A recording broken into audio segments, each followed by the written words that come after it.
to be successful in charity streaming, I think you really have to have a connection to the cause, right? I think some folks just sign up because it's a cool thing to do. They see it as a growth opportunity. But the most successful ones, you can tell that they're really resonate with the mission and vice versa. And they bring in a lot because you can tell these guys are really, really authentic with how they believe in the mission. So I think if you want to do a charity stream, no matter what the size, it could be 10,000 followers, 100 followers. If you really believe in a cause, you can be a successful charity streamer.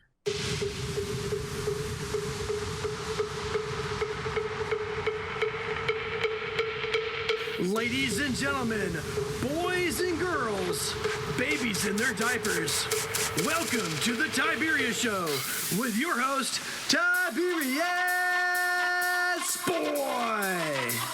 That's me, Tiberius. And welcome to the Tiberius Show today. And I'm your host, Tiberius Boy. And as always, looking at various jobs and how they affect the world around us. And today's guest is someone who proves that video games aren't just about having fun. They can actually help change the world. So imagine you're playing your favorite game, hanging out with your friends online, at the same time raising money to help people in need. Sounds pretty awesome, right? Well, today's guest took that idea and turned it into a career, helping nonprofits connect with gamers and streamers to raise money for great causes. Please welcome the one, the only, the amazing Marc Almanzor! Alright, well, thank you for being on the show today, Marc. Thanks for having me. Alright, so Marc, for kids that have never heard about your company, what exactly is Make Gaming About Fundraising? So Make Gaming About Fundraising is, I like to think of it as the bridge between, charities and the video gaming and content creator community.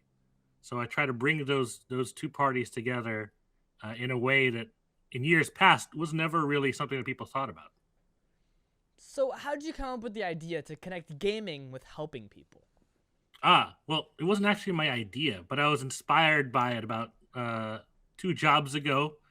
And a friend at that time said I should go watch an event called Games Done Quick. And Games Done Quick is where people speed run or they try to finish a game really fast. Yeah. They'll finish Mario 1 in like 15, 20 minutes, for example. It took me like a day to do it myself. So I watched it. I thought this is really cool, but I didn't know it was a fundraiser at the same time. So I was like, what? This is great. This is awesome. Why isn't anybody else doing this? So that was the first inspiration for me. Yeah. So were you always into video games, growing up? Absolutely. I come from a gaming family. I'm going to be dating myself here a little bit, but when my dad brought us an Atari, that was my first video game was, Pong, Nintendo, Mario was a family get together, talking point. My uncles loved to play. So we would get together. We'd share ideas of how we got through this level, the timing to do these jumps, where's the shortcuts. So it became like a really it brought together my family, video games. So at what point did you realize that gaming could actually be used to raise money for charities? So that one event I talked about, Games Done Quick. Well, as a professional fundraiser, most donors are in their 60s and gives by check, right? And when I saw this event and how much money they were able to raise, I was like, this is it. This is how we get over that. We can reach a younger audience through gaming and get them engaged in their causes, at a much earlier stage, So that was at that point, that was a light bulb moment for me. All right. So you've worked in the nonprofit, fundraising for over 20 years. So what got you started in that world? I kind of fell into it. It was my first job in college. As you know, my second job in college was a telephone fundraiser. So I was in a room with all my other students, calling people to ask them for money. That was my first real experience with how to get over objections. I heard no way more than I heard yes. And Well, so yeah. just learning how to be persistent, and that started way back then. I mean, you're just asking for money, right? You're most probably gonna be said no. Yeah. I guess I was at that time really idealistic, and I was like, oh yeah, I can ask people for $25. That's not a problem at all. Yeah. No, I'm like, oh, how do I get over that? So, what was it like, working with big organizations like Doctors Without Borders and Amnesty International?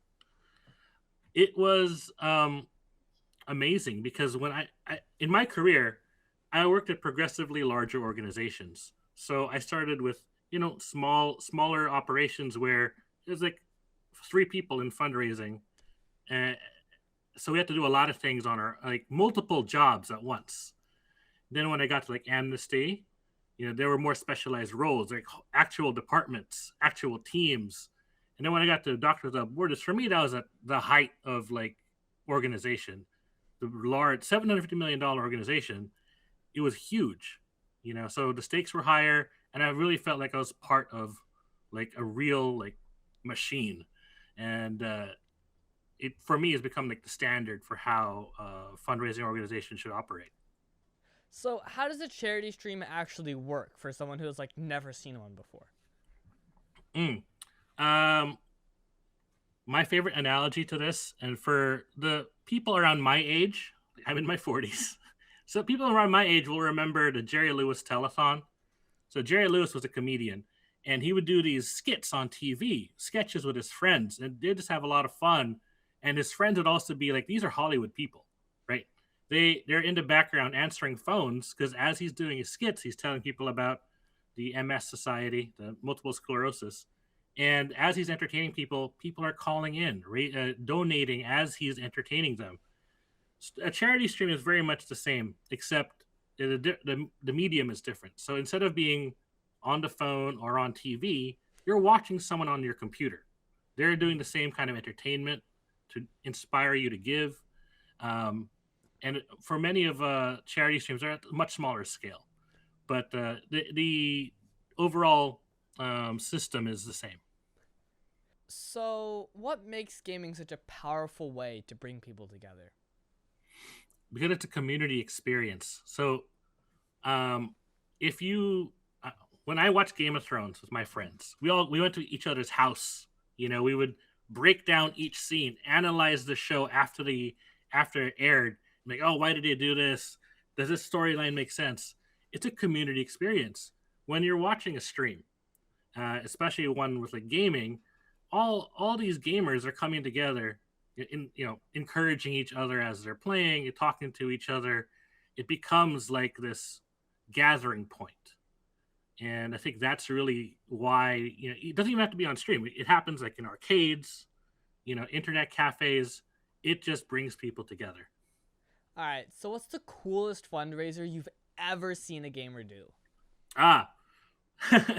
So I was watching an event, and this wasn't the whole event, but this was like a portion of it.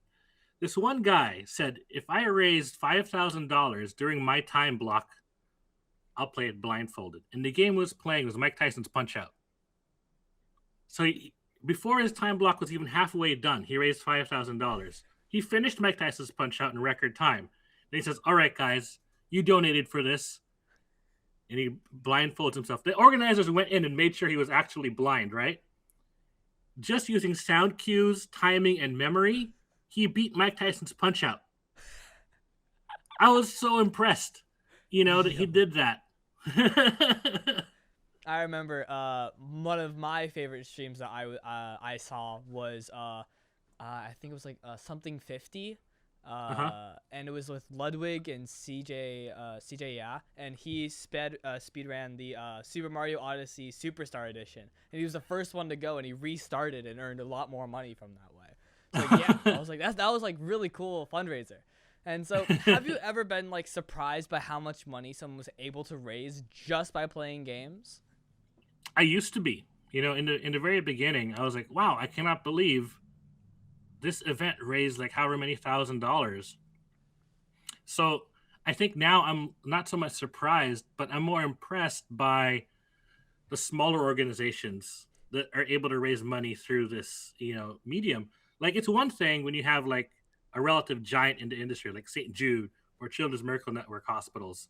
Like, you expect them to be able to pull off something like that. But your small regional org, like your Boys and Girls Club or your YMCA that does a stream, and they're able to raise money, that's equally impressive because they found somebody, a content creator that lives in their town, that, hey, would you mind doing a stream for us? And they're like, yeah, sure, no problem. And they do so well. So I think when the smaller companies are able to do it, that's really cool. So do you think anyone can become a charity streamer? Yes, I think. However, the question has nuance to it because to be successful in charity streaming, I think you really have to have a connection to the cause, right? I think some folks just sign up because it's a cool thing to do. They see it as a growth opportunity. But the most successful ones, you can tell that they're really resonate with the mission and vice versa. And they bring in a lot because you can tell these guys are really, really authentic with how they believe in the mission. So I think if you want to do a charity stream, no matter what the size, you could be 10,000 followers, 100 followers. If you really believe in a cause, you can be a successful charity streamer. All right. So what advice would you give to a kid who wants to start fundraising through gaming? Well, on Twitch, you have to be a certain age, so you can't do it that way. But my 10-year-old wants to do charity gaming. So what I would suggest is have them get involved in their school. You don't have to be a streamer to use gaming as a way to fundraise. So what I did with my kid was, we started an Extra Life page because Extra Life is the program he knows.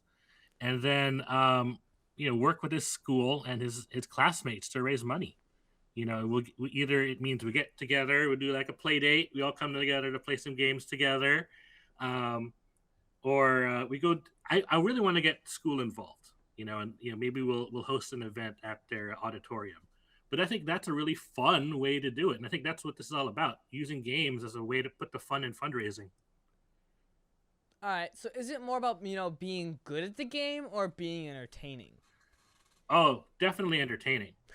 Because you can be really good, but if you're not, you see some streamers, they're so focused on their game. They don't talk to chat. They're not really there for the audience. They're there to play and show off their skill, which is okay, more power to you. But I think the entertainment factor is so much better. I think you'll see some streamers who are very popular, but they're not tournament champions or anything, but they're really fun. They talk to you in chat, so it's far better to be entertaining than to be good. Like you're just mid-round and you just like check chat.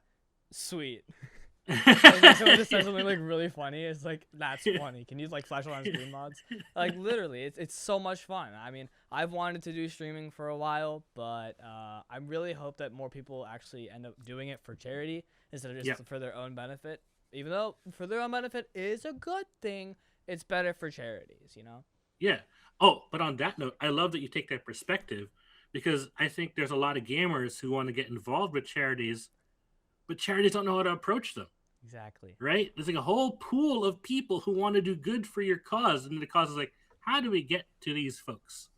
So that's where I come in. I help them put the two and two together. All right. Well, here's like a good time to get a quick commercial break. Let's hear it from our sponsors. So you want to make an ad for your company, right? Yeah, Tiberius, you want to help me? Okay, so what's the name of the company? PPWND. PP what? Professional Pressure Washing and Detailing. So you like clean driveways? Yeah, like that. We pressure wash commercial buildings and semi-truck and trailers. So how would someone get a hold of you?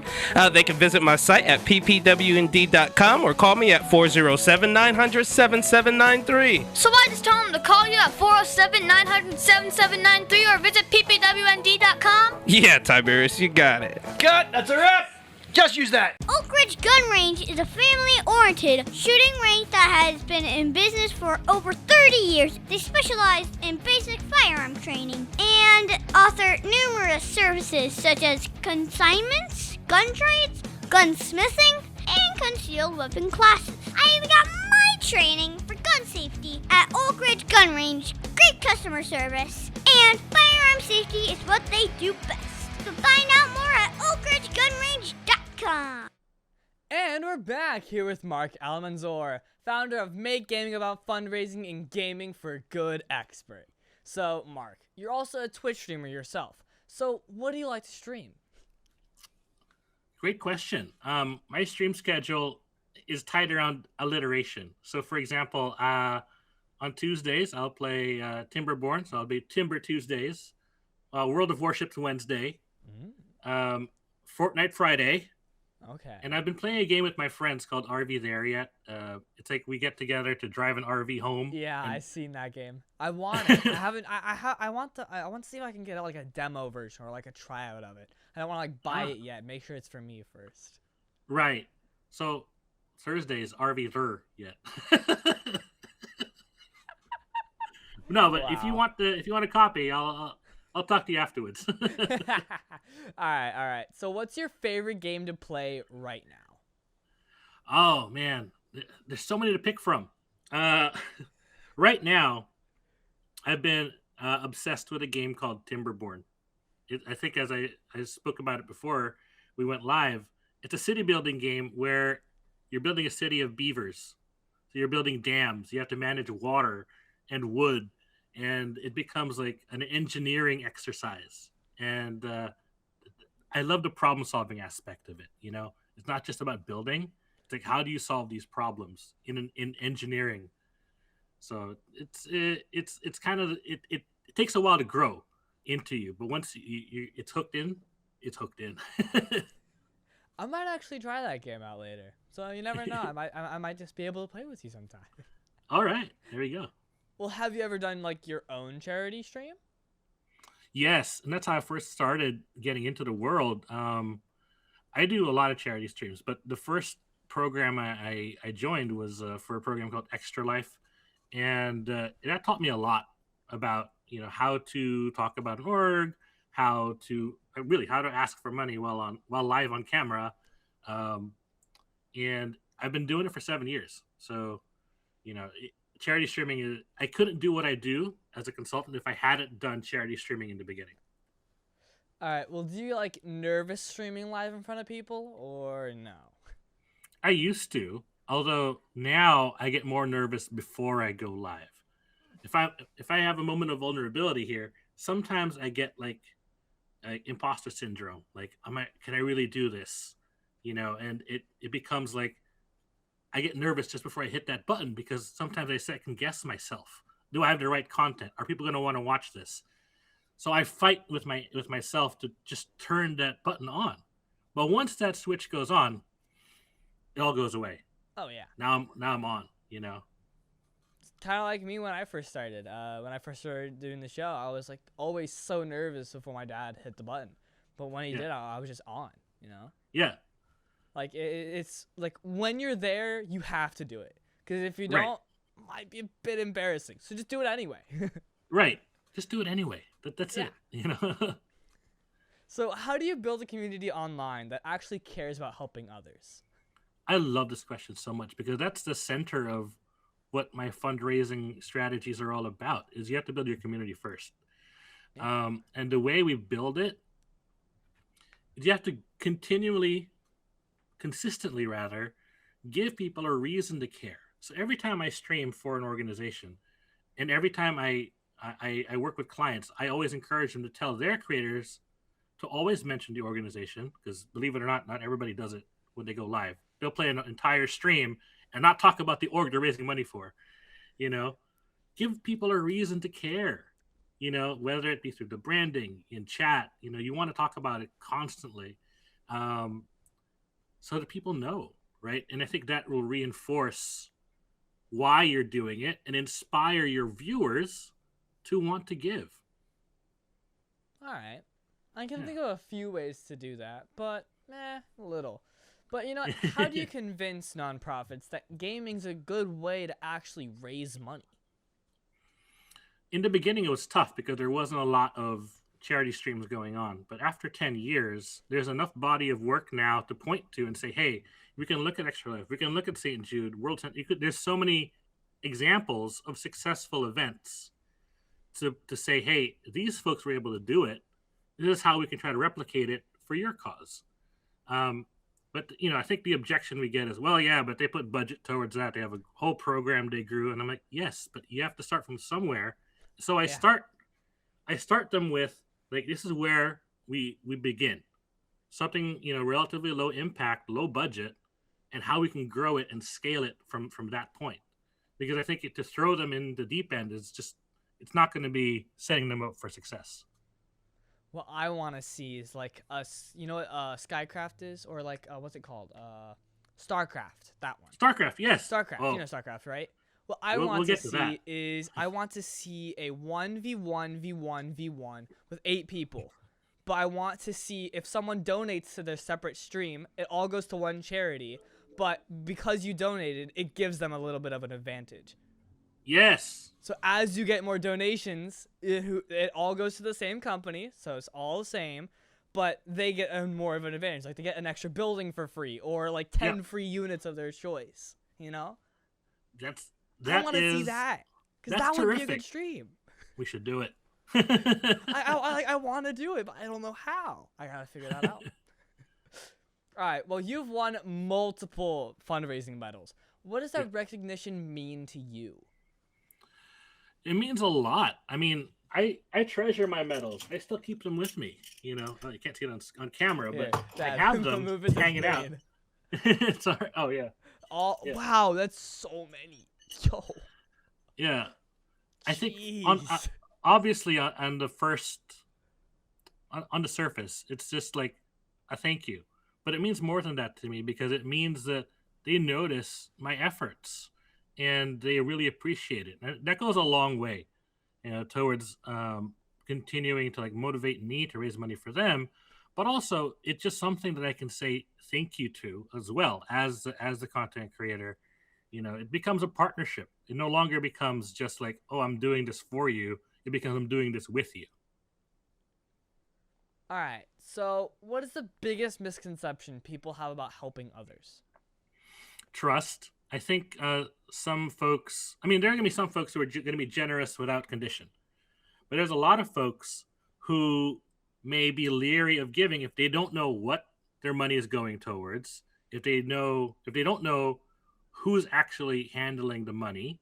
So a lot of work has to be done to, relieve them of that, paranoia, or distrust.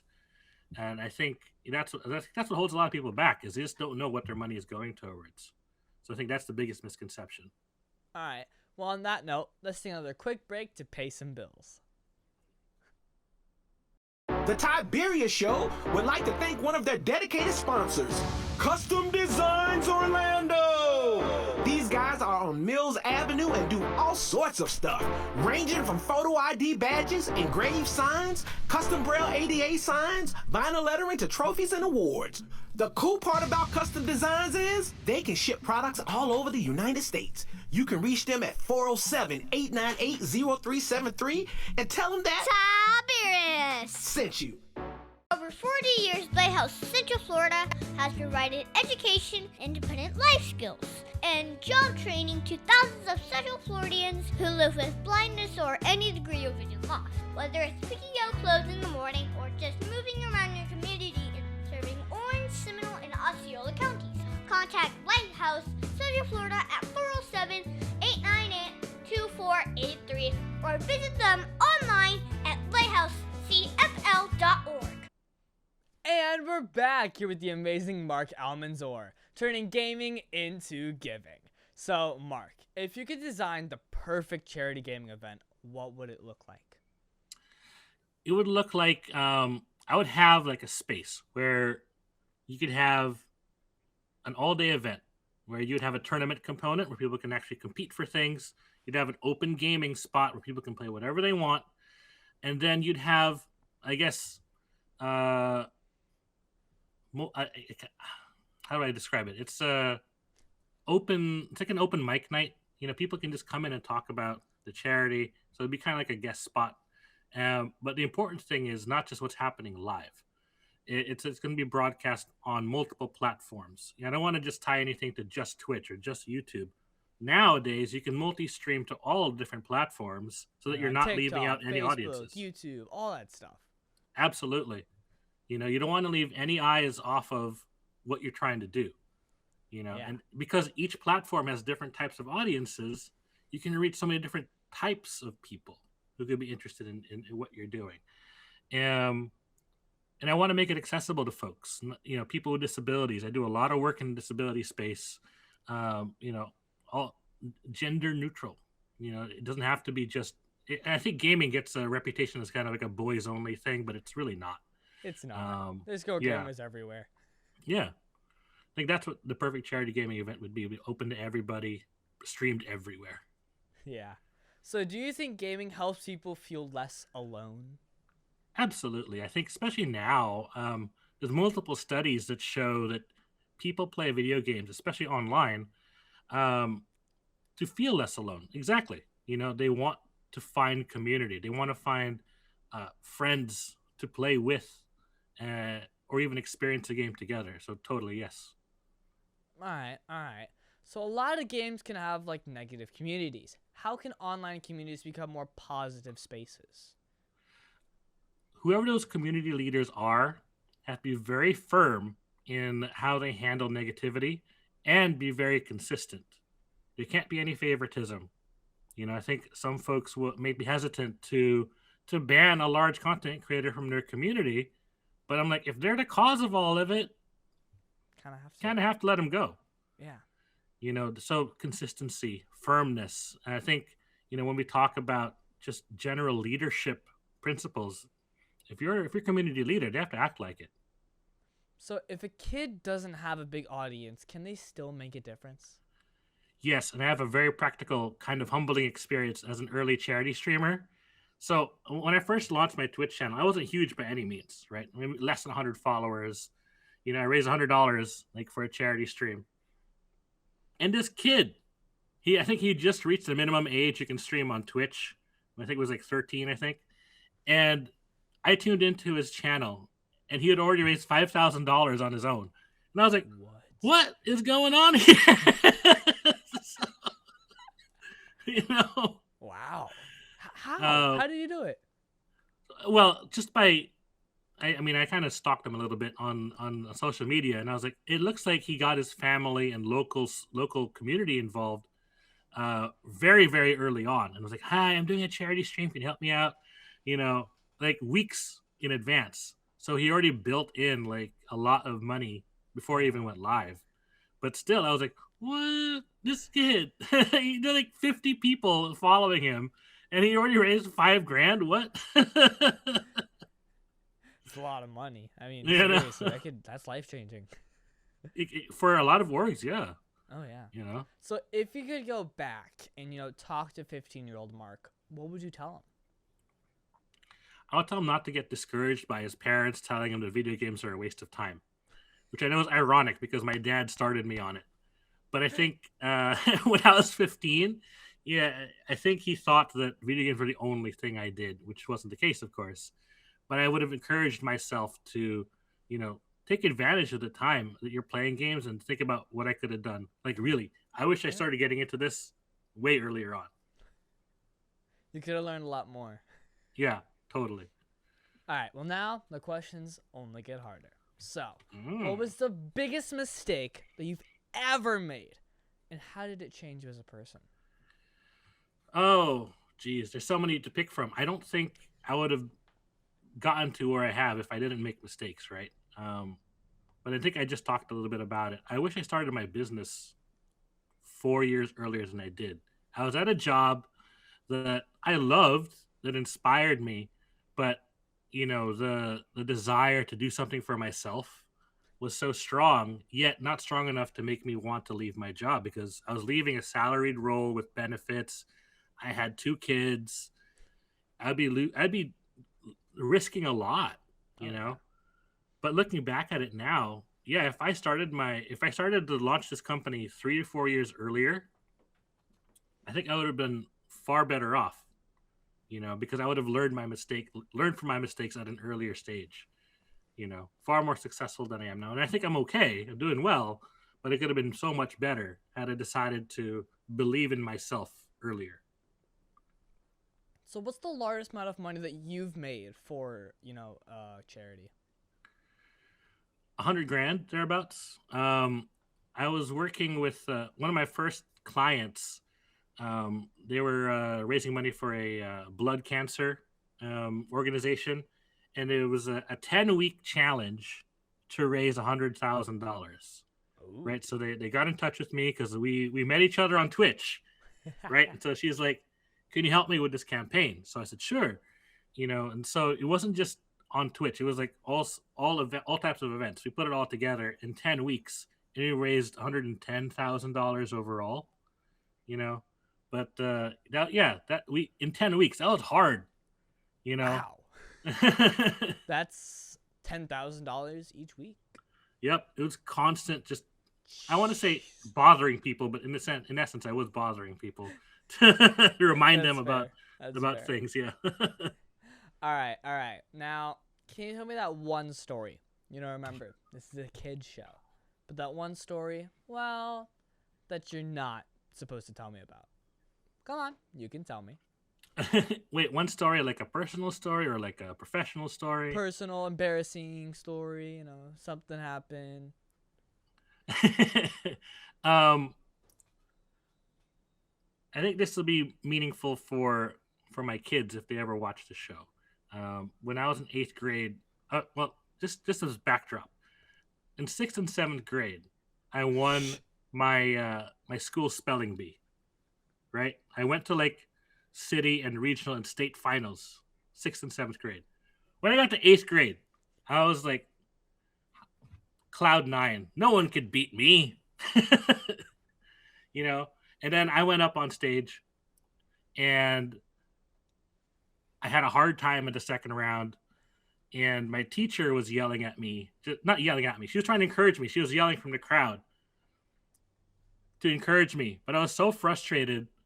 I didn't know who was yelling at me, so I just swore at them, just to be quiet. And I was like, and in a huff, I left, because I had been eliminated. And everyone was looking at me as I was walking away. I was like, what?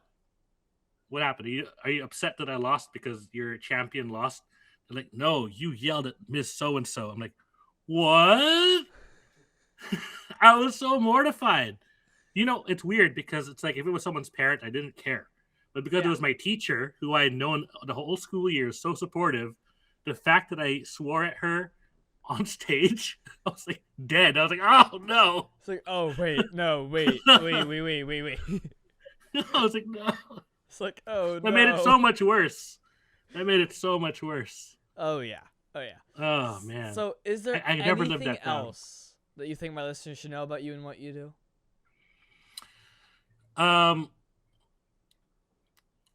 About what I do, I think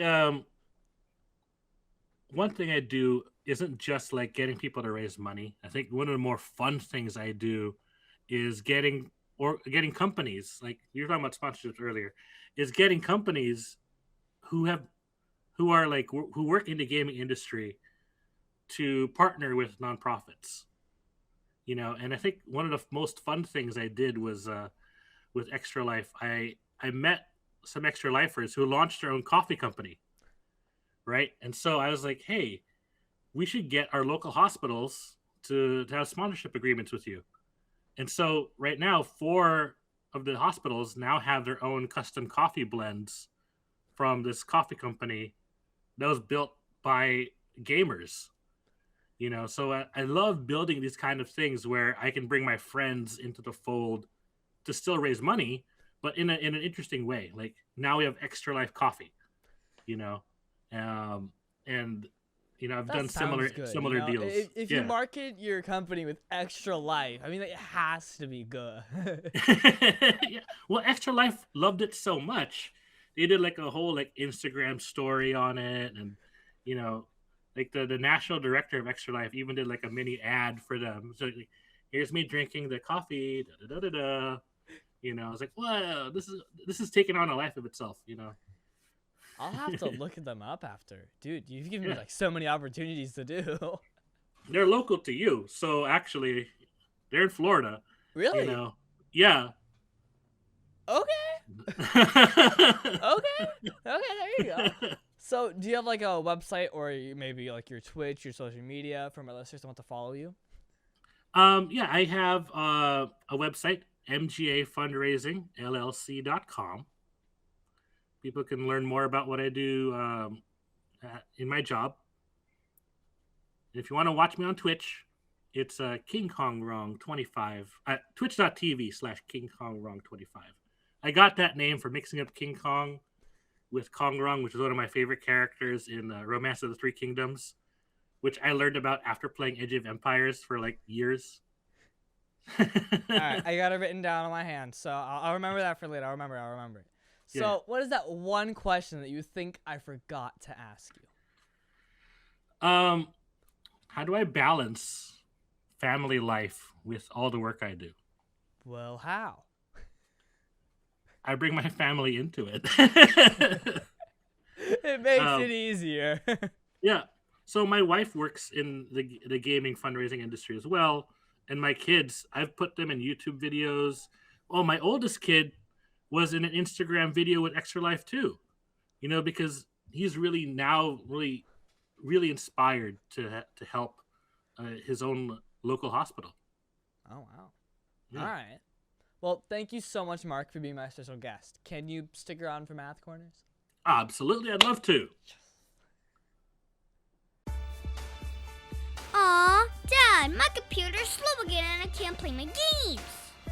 Call Your Computer Solutions today, and we will scan for viruses and clean that computer up remotely and make it fast again. Our phone number is 407-826-0810.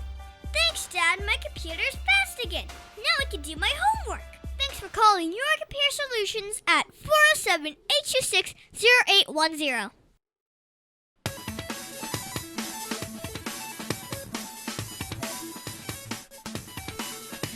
Tiberius' favorite subject, it's Math Corners! And now it's time for Math Corners. Thank you so much, Mark, for helping me with Math Corners. And this week, we're talking about step word problems. My dad is always going to find new problems for me to solve. And today, we're going to talk about, we're going to talk about making money through gaming and streaming, since you already do it. So I think we could do something with this, you know? Alright. So, a streamer is raising money for charity by playing video games online. They stream for 4 hours a day, and they raise $25 per hour from donations. They plan to stream for 5 days. How much total money did they raise?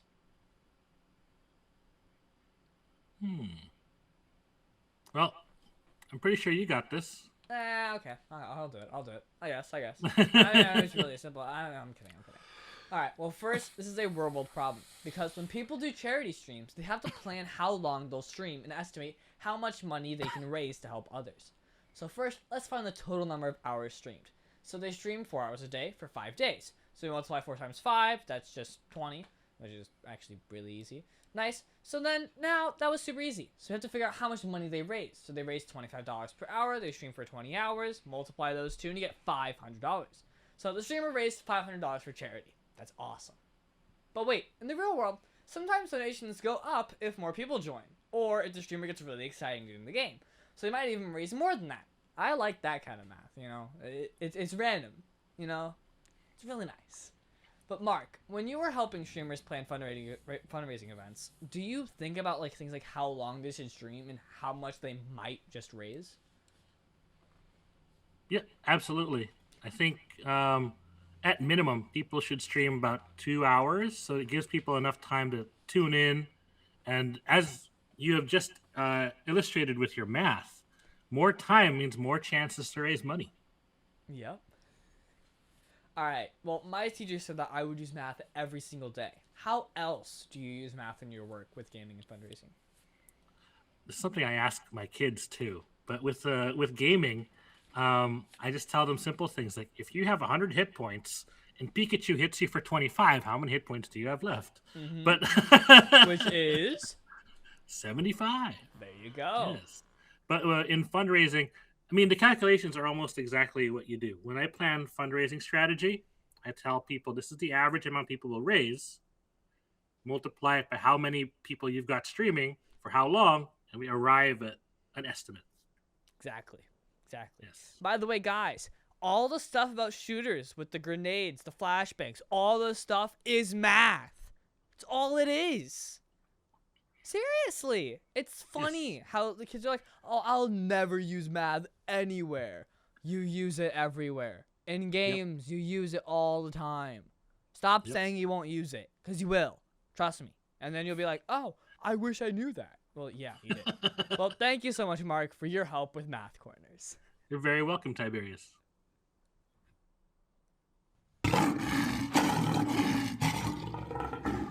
And now it's time for the Heart of a Lion. As you know, we talk about the qualities of living for the Heart of a Lion, which stands for leadership, integrity, obedience, and ability. Well, this week, we're going to talk about nobility. For me, I think nobility is remembering that we are God's special possessions and acting in a noble way, showing courage and honor. The qualities of nobility are goodness, virtue, honor, generosity, and selflessness. So the other day, I was at school, as I always am. There was a new student who had just started, and you could tell that they were a little nervous and didn't really know anyone yet. At lunch, they were just sitting by themselves, kind of looking around, not sure where to go. Then another student noticed them, and, they picked up their tray, walked over, and asked if they wanted to sit together. They didn't want to make a big deal about it, and they didn't do it for attention. They just saw someone who needed a friend and chose to step up. Pretty soon, a couple more kids joined, and that new student went from sitting alone to laughing and talking like they had been there the whole time. Now, what stood out to me was that the student didn't have to do that. No one told them to. They just chose to be kind, welcoming, and selfless. That's nobility, doing the right thing, lifting others up, and showing honor through your actions. So, Mark, in your work with gaming communities, do you see examples of people like showing nobility by helping others or supporting good causes? Absolutely, and it's a terrific question because as you described the qualities of nobility, I kept thinking, I'm checking off boxes, and this is exactly the people I work with.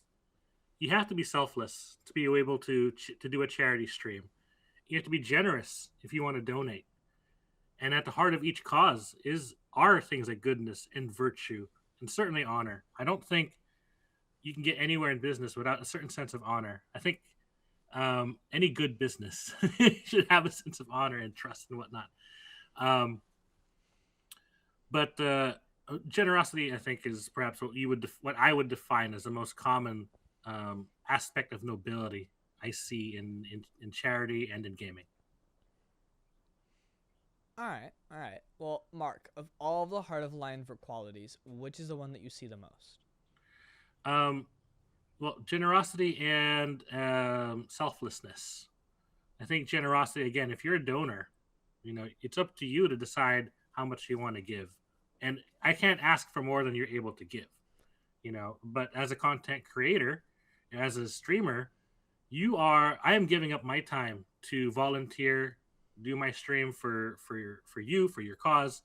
So certainly those two, generosity and selflessness, are the most often seen qualities.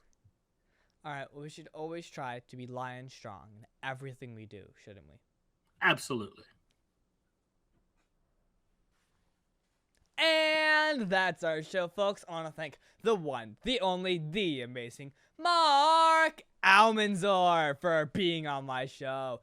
It has been so much fun talking to you today. I think I learned a lot about your work with, Make Gaming About Fundraising and raising money while playing video games. And there's so much more. Like, just streaming and giving me video game ideas. I want to play those games now. Like, seriously, thank you. And do you mind giving your social media website again for my listeners? Absolutely. You can find my website at mgafundraisingllc.com. My social media is also the same, mgafundraisingllc.com. But if you want to watch me on Twitch, it's twitch.tv/KingKongWrong25.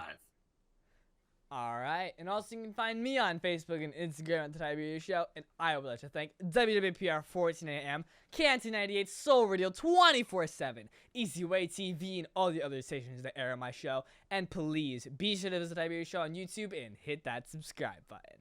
And Mark, are you subscribed yet? Hold on. Yes, I am now. You knew I was going to ask that, weren't you? You kind of knew.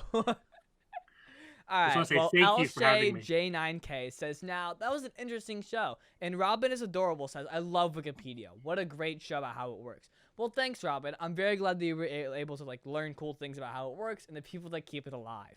And thank you for watching. And be sure to leave a comment on my videos, and I might even mention yours at the end of the show. And also, be sure to listen to us next on Tiberius Show with your host, Tiberius Boy. And that's a wrap.